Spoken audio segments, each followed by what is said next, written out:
ఈ middle class జీవితాలు చాలా సున్నితమైనవి. బ్లేడ్ మీద నడిచే నత్త లాంటివి అన్నమాట. చాలా జాగ్రత్తగా నడవాలి. ఎంత జాగ్రత్తగా అంటే బ్లేడ్ మీద నత్త ఎలా నడుస్తుందో అలా నడవాలన్నమాట. ఒక పదునైన దాని మీద నత్త చాలా మెల్లగా జాగ్రత్తగా నడుచుకుంటూ వెళ్తుంటుంది అన్నమాట. అది ఇతరుల చేతిలో పడింది అనుకోండి, చేతులతో నలిపేసినా కూడా నీరైపోద్ది అన్నమాట. అలాగే దాని మీద డొప్ప ఉంటుంది. అది ఏమాత్రం ఇలా అన్నా కూడా చాలా సెన్సిటివ్గా ఉంటుంది. అది వెంటనే డ్యామేజ్ అయిపోద్ది. ఈ మిడిల్ క్లాస్ జీవితాల్లో కూడా లేయర్స్ ఇంతే ఉంటాయి అన్నమాట.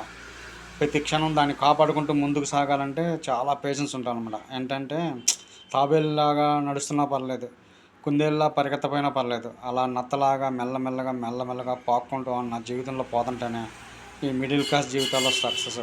ఇది అందరూ అనుభవించి అనుభవించి అనుభవించి ఈ మిడిల్ క్లాస్ జీవితాలకి గోడ మీద పటానికి తయారై దానికి ఒక దండ ఎంచుకుని అలా ఆనందంగా వెళ్ళిపోయిన వాళ్ళు ఎంతోమంది ఉన్నారు.